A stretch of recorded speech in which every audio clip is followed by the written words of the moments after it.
All right, we'll say good evening. Good evening. Let us continue. Baruch Hashem. We are in the exciting world of juicing fruits. Whoever knew, Baruch Hashem, that it could be so. Isn't that a great? Is that a gum? Juicy fruit. Juicy fruit. It's gum, right? It's gum. Taste. It tastes right. Taste the right. It's gonna move you. Right. Three times. Right. I remember that. Okay. Good, not juicy fruit, but juicing fruits. I just want to be clear. All right, so let us begin. So remember again, quick review of a couple of Yisodos from last week. We saw that in last week's share we had basically three different categories. Is that, are you still singing? Enough, right?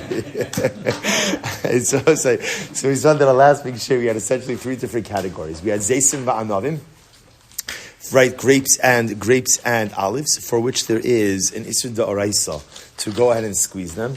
And Allah L'mais, even if the juice flows out of them by themselves, you still can't go ahead and use it. Second category, and I will say again, in Zeisim Va'anavim, that category understood that these items are primarily used for their juices. The majority of use is for their juices. Category under that was tusim berimonim, literally again pomegranates and berries. So those were fruits that are sometimes juiced, but not the majority of time. So those halacha l'maisi also can't juice. You can't actively juice them. What if the juice flowed out of those fruits? So again, remember there was an interesting distinction as to whether or not the fruits were set aside for consumption or for juicing. If they're set aside for consumption, then you could go ahead and eat or drink the juices that flow out of them. If they were set aside for juicing, you can't go ahead and use the juices which flowed out of them. And the last category, sharperos. What's halacha sharperos? You could go ahead and drink the juices that flow out, whether or not the fruit itself is set aside for consumption or for juicing. We saw Rabbi Shlomo Zalman who essentially collapsed everything kind of into two categories. He said that pretty much today, that halacha l'maisa, since we juice everything, so halacha l'maisa, again, everything is pretty much zeisim va'anavim and tusim berimonim. He pretty much eliminated the category of shar peros. Okay, so we'll say, so with that, let's continue today on page, what would be, my source is actually not numbered, page 3, and let's actually begin today with source number 5.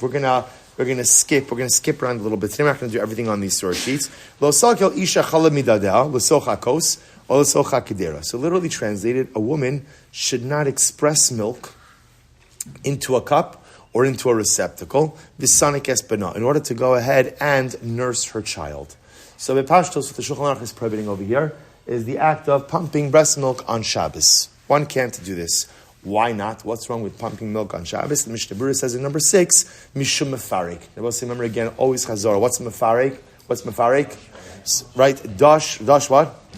Dosh with your hands, right? Dosh with your hands, or dosh without a utensil, essentially, right? So again, it's Mefarik. So the act of extracting a liquid, ultimately again from something else, is called Mefarik. Therefore, a woman can't express milk or can't pump on Shabbos. Now, that being said, the Shulchan Aruch does say, Mutar li'isha lekaleach me'achalav kedei sheyochas hatinok hadad v'yonek. What a woman can do is express a little bit of milk so that the child is able to latch on. Okay, so we'll say, so let's see, where does this come up? Now, this is actually a very shayach sugya, because we'll say, so what does a woman do if she needs to pump on Shabbos? So take a look at number 9. So Shmir Shabbos Hilchos writes as follows. He says, Meinekes. Now, the Shmir Shabbos begins with a more, I'll call it like a more extreme case. He says as follows, Meinekes, Shemishum ma'atinok, eno yachal yonach mishtei imo. So it says, let's say you have a child, a baby, who's unable to nurse. The baby can't latch on, whatever it is. The baby can't nurse. O she tinokos nimtza, or she tinoka nimtza beisachol, and v'chayeves lahavilo kol yom chalav tar mishala. Or let's say you have a baby who's in the hospital. The mother is not staying with the baby in the hospital, so every day the mother has to pump milk in order to bring to her baby. V'chalav zeh hu hamazon ha'ikari shalatinok, and the child is primarily nursed. So Rabbi Shlomo Zalman writes, he says, Tishaiv esachalav mishadeh letoch kli gam b'Shabbos ki hare hatinok alo lehistakin. So Rabbi Shlomo Zalman essentially paskins that halacha l'maisa in a situation where the child primarily relies on breast milk, so halacha l'maisa the mother could pump on Shabbos. So again, to be clear, when the Shulchan Aruch was saying that a woman can't pump on Shabbos, that's if all things being equal, the child could just as easily nurse from the mother. Let's say the mother wants to pump just for convenience purposes. You can't do that on Shabbos. But in, let's say, again, this particular case, where the mother needs to go ahead and get the baby milk, let's say the baby, again, is either having problems latching, or the baby is chas v'shalom hospitalized, and the mother needs to pump milk. So in those cases, she could pump milk into a bottle on Shabbos. He says, "Im yishakeu chalav acher te'asa zos ayidei shimush v'meshavach hashmalis hamuf'alas ayidei sha'on Shabbos o mashava yadanis aval lo totzia chalav shelo litzorach haShabbos." So we'll say, so this is actually interesting. So let's work backwards. So first of all, Shmir Shabbos Hilchos says, obviously, even if she has a license to pump on Shabbos, let's say for the baby, so first of all, she should only make sure to pump what she needs for Shabbos. In other words, she shouldn't say that when she's pumping, so she'll pump for Sunday also. So the heter to pump only applies on Shabbos. And here he says something very interesting, which at first glance even sounds a little bit counterintuitive. He says if she could use an electric pump, that is preferable. An electric pump that, let's say, put on a timer, so she knows when it's going to come on. She could put it on herself when either before it goes on, even when it's on, preferably before it goes on. That's ideal. Now, the truth is, the logic behind it is then she doesn't have to do anything. So the process is being done to her, and therefore, Allah Chalamaysa, that's ideal. Now, if you can't do that, she can manually pump herself. Now, the truth is, in this kind of case, he writes, so take a look at the bottom footnote. He says, "V'shamati me'agam shalom zal arbach satzal tegami matinok adayin lo hisragia lechalav aim shakavana shlo hisragia linok mea aim ella bemtzos kli." Kan kimot olachlov iburu l'soch kli hov zamazon hativi shalo veinlis chashev b'safek sakana b'tachli shalada. So we'll say, so this is important. Shlomo Zalman says, just to kind of contemporize this a little bit, well, you could say, well, why does mother have to pump? Use formula. So remember, the halacha views. I'm sorry. Yeah. We did the Shmir Shabbos in the Chaburah.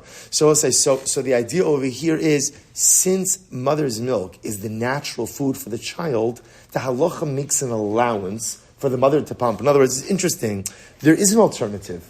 There's a legitimate alternative, right? An excellent alternative, right? Similac, you can use Similac. What do we have to go through all this? No, because since the natural food for the baby is the mother's milk, therefore, again, the need to provide that milk is, so to speak, safek sakana. An infant in general is considered to be in a state of mortal danger, and therefore the mother is allowed to do whatever she needs to do to get the baby the milk. Okay, so we'll say, so this is a very important halacha. So again, you have in this, yes? So last week we said that Mefarik, in number 4, we brought down the Shaburah, it said that Mefarik was a told of Dosh and therefore Deraisa. So when the Shaburah says here in number 6 that it's Mishum Mefarik, this expressing the milk, is he saying it's Deraisa? It's Deraisa. Yeah. Correct. So we'll say, take a look at number 10. So we'll say, so another case, just another nursing case, because Baruch Hashem, these cases are shayach. V'chein hi ba'atzma yichola lahotzi biyada chalav hamatzar osa. Now we'll say, now what happens if the woman is engorged, and as a result she needs to express milk, not for the child, not for the baby, but to alleviate her own pain. So the Shulchan Aruch says she's allowed to do this. So she's allowed to express milk in order to alleviate her own pain. Now, why is this permitted? So again, remember, as Rabbi Yehuda just mentioned, that if this is Mefarik, if this is a Tolda of Dosh, so why is she allowed to do this? So Mishnah Berurah says in number 11 something very interesting. First of all, L'hotzi biyada ala aretz. So Rabbi says, we're going to keep seeing, so remember again, this license to alleviate her pain by expressing milk is also presupposing that she's not expressing it into a kli or into a bottle, but rather, again, she's expressing it onto the ground. Now, by the way, lav dafka has to be onto the ground. The idea is, we'll qualify this in just a little bit, she has to render it unusable, as we'll see. It says, De'ein zeh kiderech mefarik, kevan shaholech li'ibud. So we'll say, this is very simple logic. What's the logic? We'll say, what is the told of mefarik? What is the malach of mefarik? What's the goal of mefarik? To utilize the liquid, right? So in this case over here, because the express purpose of the liquid, or because she's expressing the milk and it's not being used, right? The goal over here is not to get the milk. The goal over here is to alleviate pain and suffering. Therefore, it's not called mefarik. It's not called mefarik. Very interesting. It says furthermore, the pater or mishum tsar logasin. So we'll say, so now listen to this. Furthermore, it's a malacha shenet tzricha l'gufa. Right? In other words, even if you hold it is mefarik, it's not really mefarik because it's not being done for the intention for the intended purpose, and it's also a case of tsar. So kind of when you put this all together, ultimately it will be mutter for her to express milk in order to alleviate pain and suffering. Now, remember, this only works if the milk is not being used. That's why the Mishnah Berurah says she's expressing the milk onto the ground. Shmir Shabbos says in number 12, expounds on this a little bit. He says, Meinekes sheyesh la odef chalav. So if a woman is engorged, v'hi sovelas b'shelkach, and she's in pain as a result. So mekalachas es ha'chalav ha'odef l'soch kior o al haritzpa. She could express the milk until she alleviates her discomfort, literally into the sink or onto the floor. Umutra abeged or achitul bar. So skip a little bit. He says, what happens? He says, look at the second paragraph. So we'll say, let's say for whatever the reason, it's difficult for her to express the milk in this way. Now we'll say, what is he referring to over here? So in general, this works when a woman can express the milk by hand. Let's say she can't do it by hand. Let's say she needs a pump in order to go ahead and express the milk. So in that case, the issue is that a pump itself is usually attached to a receptacle. So now we're going to get into a problem, ultimately again, of mefarik. In other words, we'll say, it's not enough to say you don't want the milk, right? It's not enough to say, it's not my kavanah for the milk. If the milk is usable, we're going to end up getting into a situation of mefarik. The only reason, according to the Shulchan Aruch, this case works is because the milk is unusable when it comes out of her body because it's going onto the floor. So what if she can't express the milk by hand? She has to use the pump, which means the milk is pooling in a receptacle. What do you do then? So he says something amazing. He says, Mutter la l'ishtamesh l'tzora zo b'mashal miyuchedes lekach u'mutter afilu mashava chashmolis ha'mechuberes l'shaon Shabbos ha'mafilas ha'masheva b'shaos mechuvanos merosh. So Rosh Hashanah says, okay, she can use a pump, right? Even though it's going to go into a receptacle. However, v'yeshlasim b'kli shebo ye'asef ha'chalav chomer ha'mekalkiloso kegon me'sabon kedei sheyelech miyad li'ibud. So what can you do? So Shmir Shabbos says, what you do is you have to find a way to render the milk immediately unusable. So what's the easy way to do that? Put a little bit of soap into the receptacle into which the milk is being collected. That way the milk is unusable from the beginning. In other words, milk coming into a receptacle in which there is soap is no different than what? Milk going on the floor. It's the same thing. So therefore, again, if she has to use a pump in order to go ahead and express the milk, make sure to do so in a way that the milk immediately becomes invalidated. All right, interesting. One last piece. Hotzas chalab mishtei ha'ei muteres, k'nis kalel, af im ke'es ha'isha eno sobelas, v'gam hatinok eno yonei ka'es. So we'll say, there's a third case, right? So case number one is, let's say, a mother who needs to pump for her baby who's either not latching or not present. Let's say hospitalized. Okay, so that we said mutter. Case number two is a woman who's engorged and needs to express milk in order to go ahead and remedy pain. Also going to be mutter as long as what? Milk is rendered unfit, invalid from the beginning. Case number three says an interesting case. Case number three comes up in a woman who has a limited milk supply, in which case she needs to pump regularly in order to keep up the supply. So in other words, here, the baby's eating enough, right? The baby's fine, the baby's nursing, but here she needs to keep up supply. Because she needs to keep up supply, she needs to keep pumping on a more regular basis. So here, the Rosh says the third case. Hotzaz chalem mishtea mutares ga'af im ka'es ha'isha eno sovelas gam hatinok eno yonei ka'es. Aval kayim chashash shashadayim yisyavshu v'hilo suchal od lahanik la'achar zman. So we'll say, so again, case number three is where there's a concern that her milk supply will dry up if she doesn't constantly pump. She's allowed to pump or express milk as well. Again, with the caveat that what? That when she pumps or expresses the milk, that ultimately it's rendered immediately useless. So three cases in which pumping could be mutter, but two out of the three cases really require that the milk be rendered unfit immediately. Okay, interesting case. We'll say let's skip a little bit, and now let's go to number 17. So we'll say, so now we come to the interesting topic of literally again juicing fruits into food. So now take a look at source number 17. Gemara Masechah Shabbos. Amarav. Sochet Adam Eshkol Shan Lav L'Socha Kedera Avalo L'Socha Kara. Shabbos said this is actually a pretty dramatic Gemara, especially based on what we learned before. Remember again, Shabbos when we were introduced to Mefarik, to Schitas Peros, so remember again, Shabbos the one thing, right? The one thing that was always a constant, that was a no-go out of the gate was what? Right? Grapes and olives. Zeisim v'anav. Zeisim v'anavim is raisa. Right? Even the juices that flow out on their own, going to be biblically prohibited. So there is a fascinating exception to this rule. What's the fascinating exception? So Rav says, Sochet Adam Eshkol Shal Anavim, L'Socha Kedera, Avalo L'Socha Ka'ara. A person could squeeze a cluster of grapes into a kedera. Kedera means a pot of food, but not into an empty pot or an empty plate. So you could take a cluster of grapes and go ahead and squeeze it to extract the juices, as long as those juices are immediately going into food. What's the logic? Take a look at number 18. Shulchan Aruch quotes this halacha as well.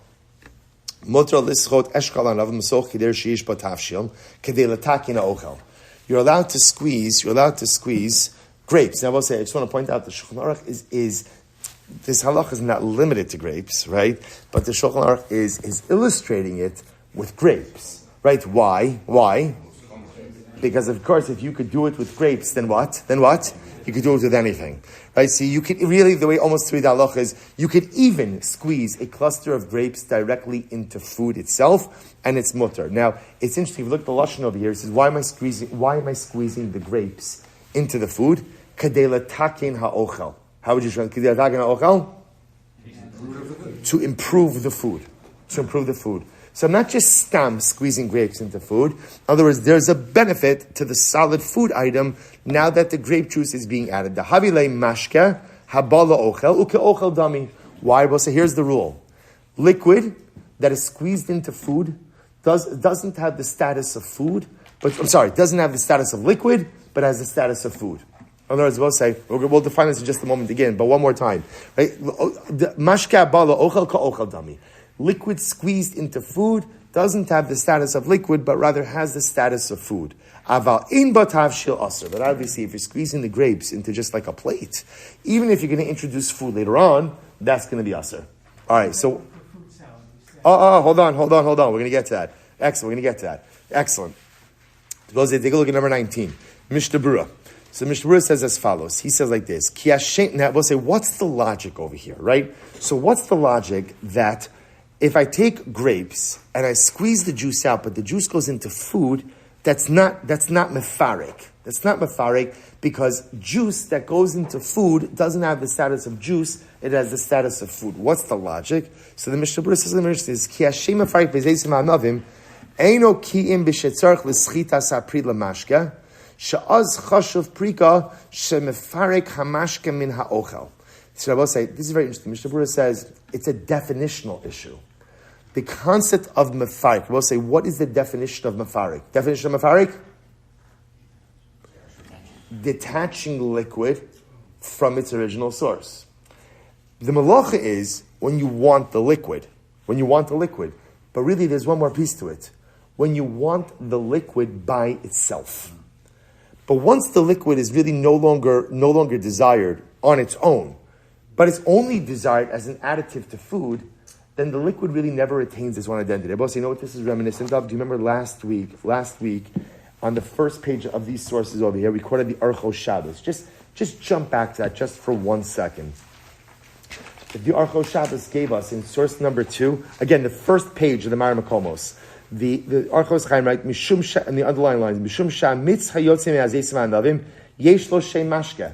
When you squeeze liquid out of grapes or out of olives, so that liquid has a name. What is it called?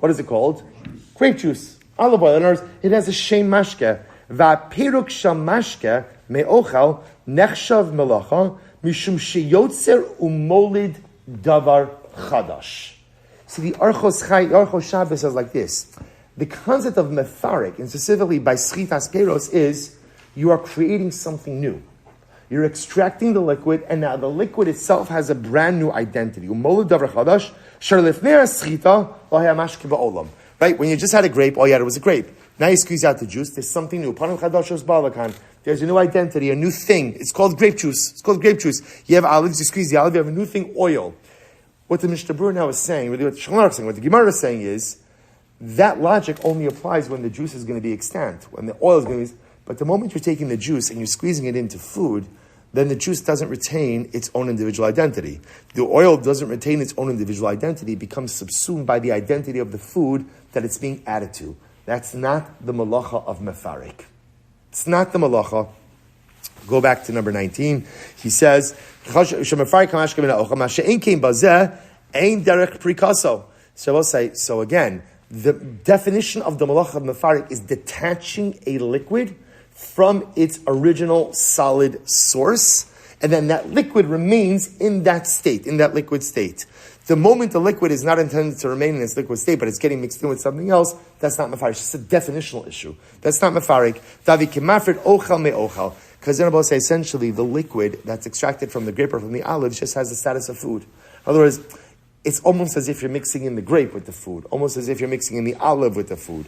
Okay, so good. So we'll say, so that's that. That's that. Shemir Shabbos Hilchos in number 20 says as follows. He says, Mutar lischot biyad l'socha ochel k'sheyadua sherov hamitz hanischat yisapik b'socho o ba'asher hamitzba letakin es tam ha'ochel. So we'll say, Shmir Shabbos Hilchos essentially says, you can do this, but this only works in one of two ways. Either the majority of the liquid being squeezed ultimately, again, is absorbed into the solid food item, or the liquid is clearly being squeezed onto the food to enhance the taste of the food. So you need to satisfy one of those two criteria.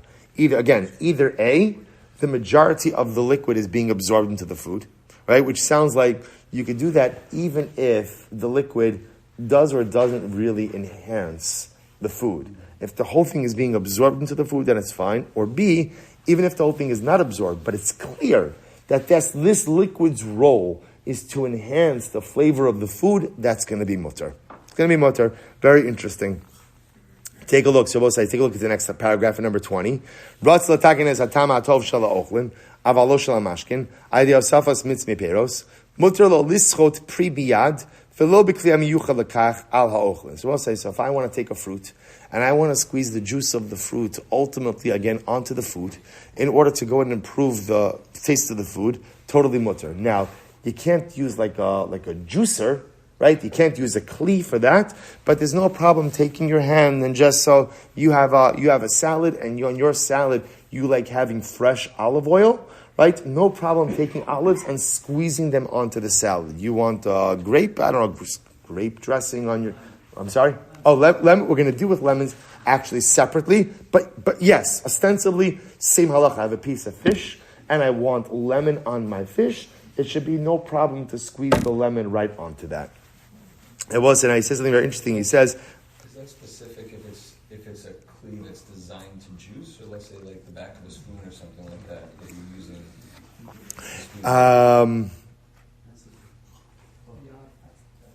No, it's dafka. It's a specific squeezing kli. Yeah, back of a spoon would be fine.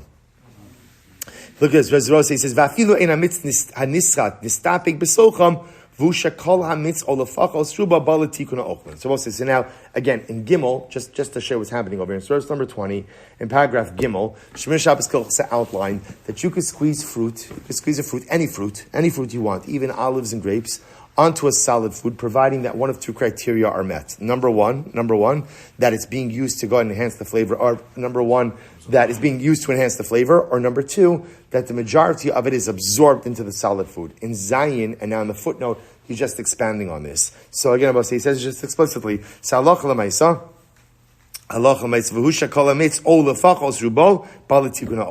good. Skip down a little bit. He says, "Ayin simishin siv dalid demutar lischot l'soch kedera kedei latakin es ha'otam ha'ochel." Okay, you're allowed to squeeze fruit into the food in order to latakin, not to remedy, but to improve. Thank you. Improve the food. Look at the last two lines. Ve'im kein yeshnam shnei dinim. So here's the summary. There are really two halachas. Aleph. Heicha dibba letakin es ha'ochel, afilu eina nivla b'sochel. So Shabbos said this is very important. So number one is if you're squeezing the fruit onto the solid food to benefit the food, to improve the taste of the food.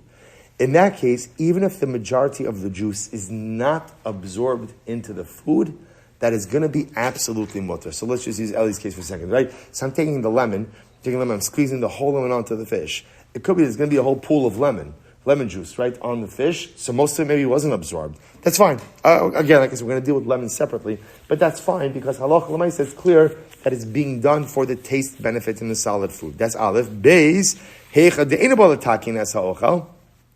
Aval nivla b'socha ochel.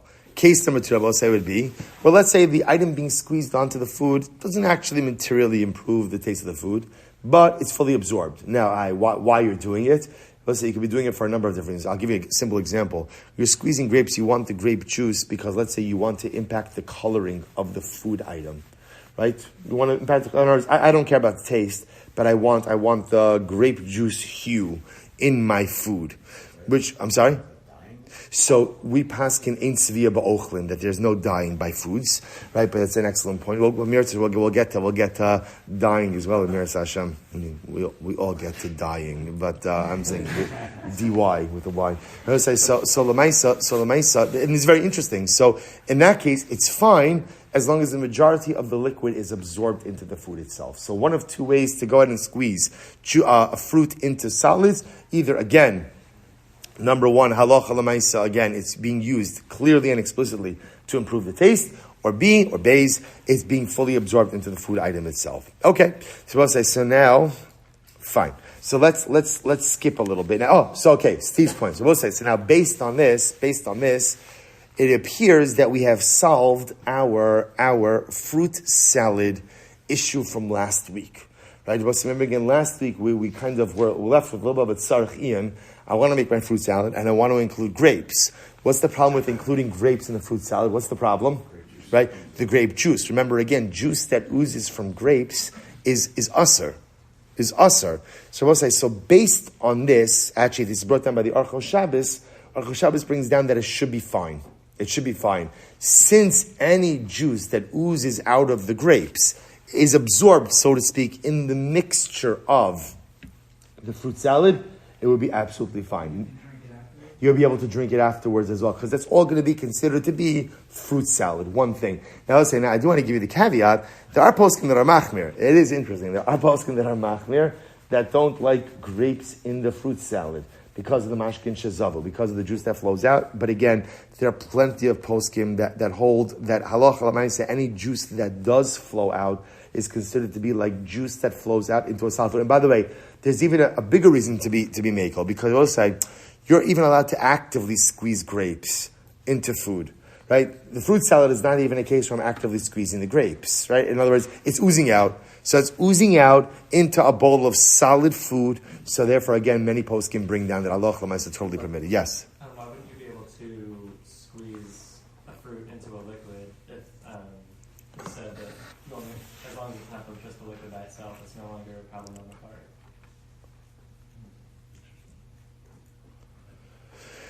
Because if he's going, it seems to be the logic is like this. Squeezing a liquid into another food essentially negates the identity of the item being extracted as a liquid. So therefore, again, that's why the Lashon of the Chaburah says it's kimafrid ochel min ha'ochel. But that logic only seems to work when it's going from a solid item into a solid item. The moment it's going from a solid item into a liquid, then the juice has its identity as a liquid as well. Even if, like in the drink itself, you can't really. It's only improving it. You can't really. That's what it sounds. That's what it sounds like. That's what it sounds like. Now, if it's solid and liquids mixed together, like in other words, you could do this like into a stew, right? But it seems to be that this halacha does not apply to squeezing into liquids. Again, we'll see. We're not finished yet. This is going to come up in our lemon discussion in just a little bit. But pashtos, that's the logic. That again, when you're taking the juice from a solid fruit and putting it into another solid, it's almost as if you've negated the identity of the juice as juice, and it just becomes a piece of solid food. Mafrid ochel me ochel. All right. So I'll say. So let's take a look. Let's take a look at source number 22. So actually, we saw this Beis Yosef when we did Smichas Chavar also. This was a very entertaining Beis Yosef. Let's take a look at this. So watch this. He says, Shekasav Harash. Source number 22. So all right, Shekasav Harash. He says, V'zel Lashono, V'shesha'alta al schitas limonish. What about squeezing lemons? Squeezing lemons on Shabbos. Nira shem bechlal shar peros. Now, I want to give you the context over here. The context that they're dealing with is not squeezing lemons into food. Stam, squeezing lemons. Or because let's take a step back for just a moment. Remember, are you allowed to squeeze the juice out of fruits on Shabbos? Not a trick question. Depends. Okay, come on. You can't get it right. Depends. Thank you. Are you allowed to squeeze the juice out of fruit on Shabbos? Yes, if they're category 3, right? If it's sharperos.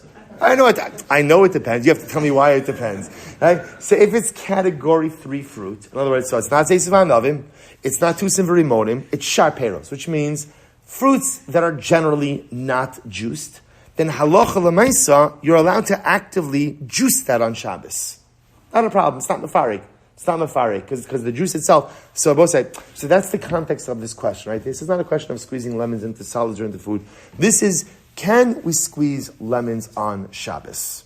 Can we extract lemon juice on Shabbos? So listen to this. He writes over here, Nira shem bechlal sharperos. So the Rosh says, yeah, you definitely can. Why? Because lemons are category 3. Lemons are category 3. They're sharperos. They're other fruit. Shemuter l'sachtan. Shein derech klal lischot limonish l'tzorech mashke el l'tzorech ochel umuter l'sachtan b'Shabbos. Because we'll say that this is very interesting. What he says is because no one really uses the juice, right? No one really uses the juice of lemons, right? If anything, they're only used really for food, right? And therefore, halacha l'maisa, you could squeeze it. So the Rosh paskins that lemons fit into category 3 sharperos. Now, of course, again, I will say, a little bit anticlimactic for us because we saw that Rav Shlomo Zalman who said that there's really no category 3 anymore. Okay, but this is like a little bit of a historical journey in the juicing of fruit. Okay, good. Not enough the most exciting journey, but all right, a journey we have to take regardless. So let's go weiter. Ad Kasha. So that's the Rosh. V'yeshlet Moa. So this is really interesting. So the Beis Yosef says, but this is very strange. He says, Shebe Mitzrayim noagin lischot limonish l'soch mayim Shenasnu bahem sukar lishtos letanug. Listen to this. In Egypt, they would drink lemonade. What would they do? They would squeeze lemon juice into water that had sugar water. So they would prepare sugar water, and then they would squeeze the lemons into the sugar water to make lemonade. And now, so it says, Beis Yosef says, interesting, and no one stops them in Egypt from doing this. So no one says anything. When all these Egyptian Jews are making fresh lemonade on Shabbos, no one's saying anything. He says, V'lo ra'inu misha micha biyadam. No one's objecting, right? Also, because who else knows what else they were putting in? It was like a little bit of Arak in there also, I think. Right? And so no one's objecting. No one's objecting to this practice. And no one's bothered by it. So we'll say, so the shayla is like, why? Why? In other words, so we'll say, what's the problem? What's the problem? If you're making lemonade, what does that show? That you want the juice. If you want the juice, right, and it's normally juice, then what category is that in? Number 2, tusim v'rimonim. If it's tusim v'rimonim, you're not allowed to actively squeeze it. So what's happening over here? So we'll say, this is fascinating. It says, ve'efshar, this is fascinating. Delo mitzar ele kisha meschita sapri belo ta'aroves mashke acher. So the Beis Yosef offers a very interesting idea. He says, maybe the only time that juicing is problematic is when the juice that is extracted from the fruit is consumed by itself. Or we'll say, can be consumed by itself. Right? However, we'll say, obviously, but remember, with lemon juice, what can you do with lemon juice by itself? Can't drink it, right? You can't do anything with it, right? It's too sour to drink it. So the Maaseh suggests something amazing. He says, maybe the only time that there is an issue of schita by fruit, category 2 fruit, is when, or of course category 1, is when when the juice that is extracted can be consumed on its own. But when the juice itself cannot be consumed by its own, without the addition of other additives, that's not slita. It's not mefarik. Inami, the other possibility is, Inami, the lo misar elikish sochtin memav levad, the achakach ma'arvin osam. Aval minag lischot memav lesoch mashka achar shari. This is interesting. Other possibility is when is schita aser? When is schita aser? When you squeeze the liquid and the liquid is extant on its own, right? It's there, it's sitting in the kli. But if the derech is from the beginning to only squeeze the liquid into another concoction, then ultimately that's going to be mutter. That's going to be mutter. So we'll say, so a lot of stuff happening over here, right? So here's what's interesting. So on one hand, we start with the Rosh, right? The Rosh says there's no problem with squeezing lemons at all on Shabbos. What's the Rosh's logic? It's sharperos. No one does this. Okay, basically it says here's the problem: is people do it. I will say obviously it's the societal also, right? So in Egypt, people are doing it. Now again, I will say the science of how they made the lemonade is also very important to this discussion. See, that's why the Beis Yosef spells this out. How do they make lemonade, Rabbi? How do they make lemonade? Make a concoction of water and sugar and squeeze the lemons directly into that. That's how they're making lemonade. So the Beis Yosef says, okay, so maybe there's two things happening over here. Number one is maybe the issue of schita is only when the juice is used on its own. But if the juice cannot be used on its own, but only in combination with other items, maybe that's not schita. Furthermore, it's only schita when you squeeze the juice by itself into a receptacle. But if the juice from the beginning is already being added to a concoction, maybe that's not schita. Okay, so a lot happening over here. So let's analyze a little bit. We'll say number 23. Shulchan Aruch writes, Mutar lischot limonish. Okay, so this is pretty straightforward. Shulchan Aruch says you can squeeze lemons on Shabbos. Okay, so we'll say, and obviously this requires a little bit, like on what, into what, for what, who's that? Okay, so it comes to the Mishnah Berurah. So look what he writes. Lischot limonish, ubil shonenu tzitrin, v'hainu afilu lemashkin. So we'll say, so now, just to point out over here, now we'll say, it goes without saying that you could squeeze lemons onto a piece of fish, right? Why? That's mashkin l'sof ochlin. That's mutter. So that's not even being discussed already. That's obvious that it's okay. Mishnah Berurah says, no. When the Shulchan Aruch says that you can squeeze lemons, it means you could even squeeze lemons into liquid, right? He says, va'af shederach l'sachtan b'chol. Even though, again, Mishnah Berurah says, even though we squeeze lemons, right? We use lemon juice.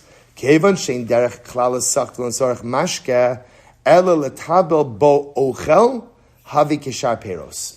So I will say, so watch this. The Mishnah Berurah says, I will say, lemon juice, the liquid, is never used as a drink on its own. Because it's never used as a drink, but rather, what is it used for? So here, his example is, it's used as a dip, or as a dressing, right? Therefore, what? It has the status of sharperos. So we'll say, this is really interesting. What the Mishnah Berurah is adding in over here is like this. See, what's just so fascinating about this sugya are like the ever-evolving definitions, right? So now we'll say, what the Mishnah Berurah is saying is like this. Category number 3, sharperos. That's category number 3. So we've always been defining it as fruits that are not juiced. Mishnah Berurah says it's not what it means. Category number 3 or sharperos are fruits that are not juiced in order to use the liquid as a juice. If that made sense, right? Category number 3 are fruits that are not juiced in order to use the liquid for straight liquid consumption, right? But if you have a fruit that is juiced, but the juice itself is not used as a consumable liquid. Instead, ultimately, again, like in this case, it's used as an additive, as a dip, as something else, then that's category 3. That's category 3, and therefore all juicing is permitted for category 3. So incredible. So in other words, so you could have something, and this is very important. We thought up until now, let me say this once more. We thought up until now that shar peros refers to fruit that are what? Not juiced. Now the Mishnah Berurah says that's not true. Category 3 could be fruit that are juiced. But it's fruits that are juiced, but the juices are never used for straight consumption. the juices are always used for something secondary. That's category 3. That's sharperos, and therefore ultimately it's permitted to squeeze them. So therefore, again, I will say, do people squeeze lemons? All day long, right? All day long. But lemaisa, because no one ever drinks lemon juice straight, therefore halacha lemaisa, it falls into the category of sharperos, and because it's sharperos, you're even allowed to actively squeeze lemons on Shabbos. Incredible. Va'afilu, he says, imaderach l'sachtan b'chol. So that's number 1. So we're going to see Mishnah Berurah is going to make a number of points over here. That's point number 1. Point number 2. And we'll say, even though during the week, that what often happens, people squeeze lemons into a concoction of water and sugar, and then they have a drink, an enjoyable drink. People are meko. And people make fresh lemonade on Shabbos. Fascinating. People make fresh lemonade on Shabbos. Why is that? Ve'efshar demishum de lo mitzar ela kishaderech lishtos mei schitas apri gambelo taroves mashka acher. Why? So why do people make fresh? Why do people have to make fresh lemonade? Now, both say. Now, what I want to point out is, remember, if you hold that lemons fit into sharperos, then halacha l'maisa, there's no problem squeezing them all together, right? That's number 1. Number two, he says, the definition of mefarik by peros is when the liquid that is extracted is used on its own. But if the liquid itself is never used on its own, but it's only used in a combination with something else, in this case, water and sugar, that's not called mefarik. That's number 2, which is really similar to number 1. Inami, the lo mitzar elikish esochtu meimav levad, the achar kach ma'avin osam, aval ima minag lischot meimav lesoch mashka achar, liton botam shari. But furthermore, number three is the only time it's schita is when the juice itself is squeezed, and let's say into a kli on its own. But because the derech to make lemonade is, the lemon juice itself is never collected independently. Rather, it's squeezed directly into those sugar water concoction, therefore totally mutter.